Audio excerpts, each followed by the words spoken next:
four multiple ways that I can come up on top of my head that you could get to Giants Plateau. Either you walk through Lumbridge to Giants Plateau all the way, or you use Amulet of Glory, teleport to the Amulet of Glory, walk to Giants Plateau, and Ring of Dueling, PvP Arena, and you walk all the way to Giants Plateau. You can also use the minigame interface to Giants Foundry. I did look up at the wiki, it did not say that you needed the quest done, so you can try to teleport that way. If you use that teleportation method, it will bring you right to the entrance like I am here. You enter the cave, you need to finish Sleeping Giants to be able to partake in this minigame.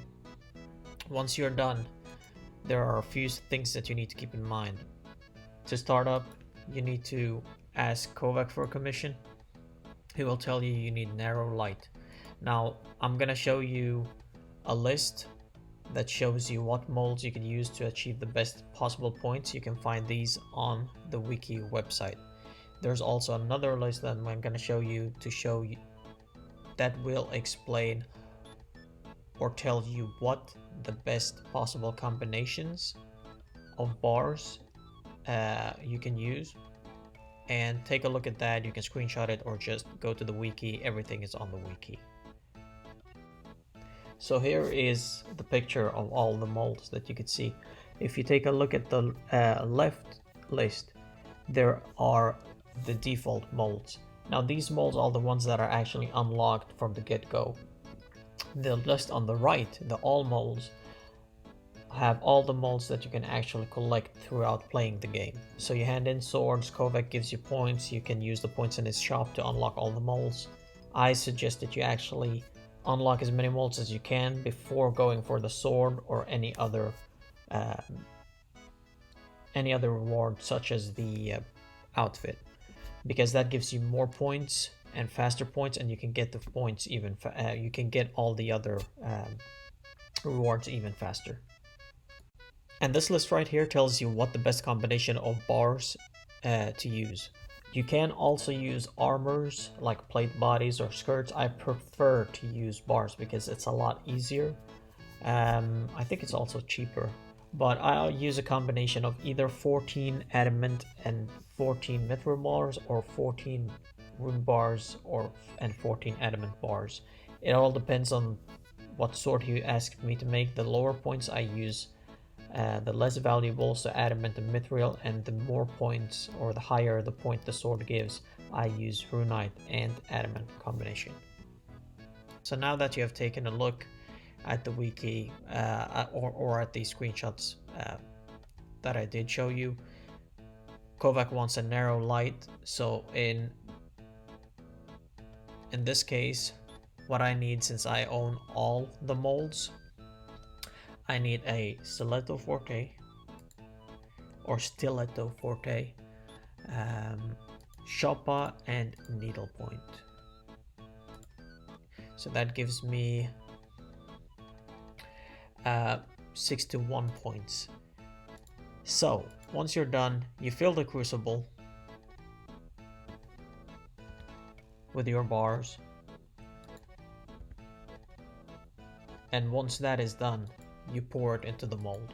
Now, to be able to pick the sword up for the mold, you need empty hands, and you either need ice gloves. I have my ice gloves combined with the smith gloves here, or you could just pour a bucket of water on it to pick it up.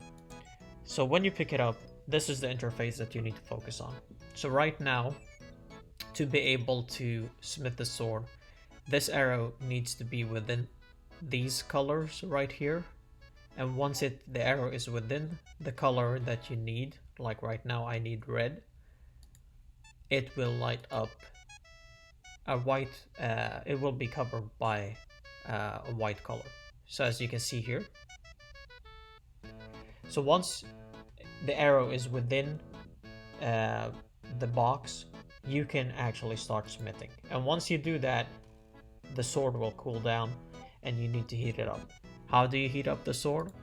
You got a lava pool, so you dunk it into the lava pool here, and if you need to cool down the sword, you go to the waterfall and cool it down. So if I cool it down, it will decrease as you see right now, and if I heat it up, the temperature will go up. So keep in mind, this right here, the yellow box, is actually the only box that you need to think about that works different. Because when it comes to this point right here, where you can see my mouse, and you need to have the sword within the yellow box, that is the only action that actually heats up the sword instead of cooling it down. The green and the red cools down the sword, the yellow heats it up. So you'll need to use the waterfall to actually cool down. So now that I've explained all the basics, I'll do a run and speed it up so that you can see exactly how I'm doing. Now if you let the arrow here fall under, or it's like, if it gets colder, then what happens is that the quality of the sword decreases. The less quality they have, the less XP you get. So always keep the arrow within the colored box. And if you are, this is something that I've done multiple times, if you actually let it cool, it reaches the end here, like you can see where my mouse is, and you're not sure if it's gonna cool down before the next hit, the hammer hits, always heat up the sword, because I've done it so many times where I've chanced it and the quality decreases. If the quality decreases, there is actually no issue, but just keep that in mind. So right now, I'm just gonna do a run and I hope you enjoy it. One thing that I forgot to say is that when you quench, you actually cool down the sword faster, but if you just choose cool, then it's a slower process of cooling down the sword. And the same thing works with the lava. If I choose to dunk, it heats up the sword faster. If I use heat, it heats up the sword lower, at a lower pace.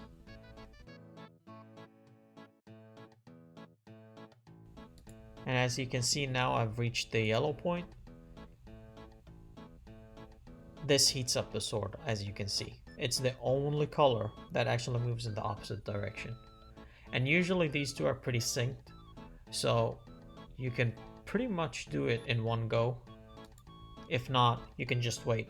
When the arrow is this close, you can either wait like I am doing right now, or you can cool it, and it usually requires 1 or 2 cooling actions. But I decided to wait.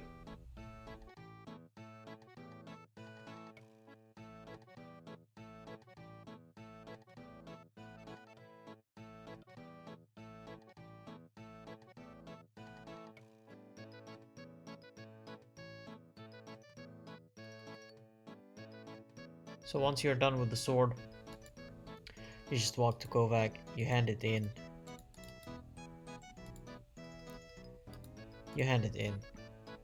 He takes a look at the sword, he gives you the XP, he gives you some money, he tells you how long time it's taken for you to complete the sword, and then he will ask you if you need another commission. And that's about it.